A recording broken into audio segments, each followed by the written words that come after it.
Hey guys, Pete Moran here. I'm giving you a video tutorial on the purchase request form that we were talking about. If anyone needs any help on the Google side of things, I'm going to start with that, and then I'm going to walk into the form itself. So I'm using Google Chrome, and that's my my browser here. And on Chrome, you can go into Google. You open up Google, and on the top right, you have your account. And right now I'm signed in as Joe because I shared the Google form with Joe, so it's going to be a very similar process for you guys to see how you would go about this with me sharing with one of you guys. So you just have to make sure at this point you have sent me your Gmail account, and this way I can share the form with that Gmail account. So I have done so with Joe already. So what I'm going to do is I'm going to come into Mail up here. Oh, and let me just backtrack 1 second. If you're logged into a different account, make sure you come up to the top right here and you click Add Account, or you change the account to make sure it's the same account that you're logged into that I shared the form with. You can go to Add Account here and click that. Okay, so once you're in the correct Google account, then you come to your Mail and you click that, and you'll see the purchase request form in your email. And right now the one I'm going to open up is Logistic Coordinator Matt Scamarok. Okay, so I'm going to click that.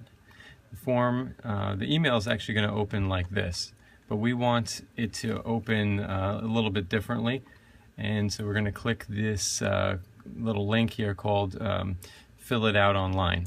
Once you click that, it's going to open a new window, and it's basically going to open just the form itself. Now what we'd like you to do is save this form to your favorites somewhere. If you want, in Chrome you can click it right on the top right here, the star, and I'm going to add this into my bookmarks bar at the top, and click Done, and you'll see it added it right up here. So the next time you log in, if you want, you can just X out of that for a second, open up a new tab, and then you can click that form, and that form is going to pop right up. That's if you're on your computer.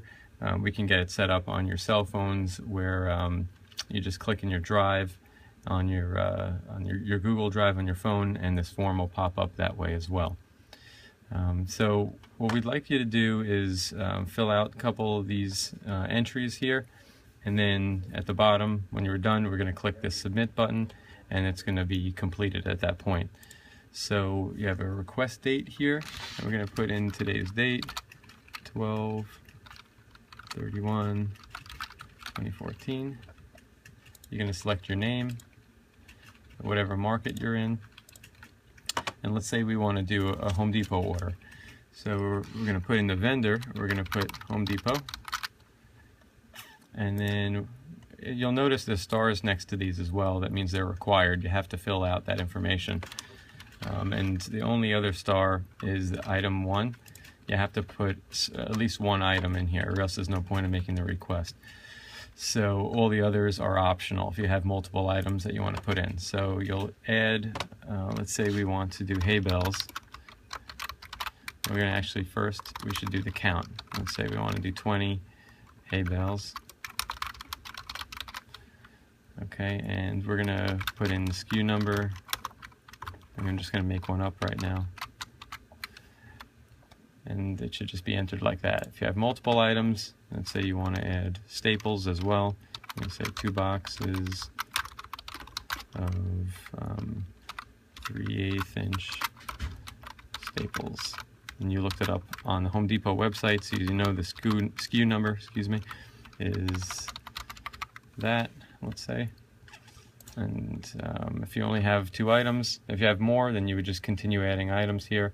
There's only 5 items in the form right now, so if you have more than 5 items, please add multiple items into item 5.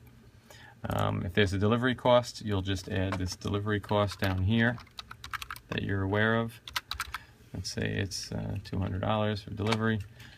It's an expensive delivery there. And then you would just click the Submit button here. And when it works correctly, which it should every time, it'll just come up with this thank you response here, saying that your response has been recorded. Now we're also going to share another sheet with you, which is going to be the response sheet. That you will not be able to edit, but you will be able to see the responses there. So I'm going to pull that up here. This is what the response sheet will look like. I added a couple of mock ones in there, and you'll see that this one was the order that I just added, and it's going to have a timestamp on it, so it's going to know exactly what time you guys made the order, the request date, and this request date can be changed. It doesn't have to necessarily be the day that you're submitting it. It's the day that you want to have the materials. So it could either be today, if you're going to go pick it up today from Home Depot, or if you want hay bales for next week, then fill out the date of next week that you want it. It'll show your name here, the market, and the vendor, and then I'll probably enlarge this a little bit here, and it'll show you the items that you need for items 1, item 2, and so forth. Last, it'll show the delivery cost, and then the logistics coordinator is going to manually fill out, when they create the PO, they're going to manually fill out the PO number and the price here. Once they fill out a PO for this, they're going to come in and change it to orange. You're going to see that up here in this little legend that the PO is created. So let's say these two have been created, they're going to be green. And let's say this one has already been delivered. I'm sorry, that's going to be orange, and this one's going to be green. So you're going to be able to sign in here and know when any of your purchase order requests have actually been created and sent to the vendor, and you're also going to know when they've arrived or been delivered.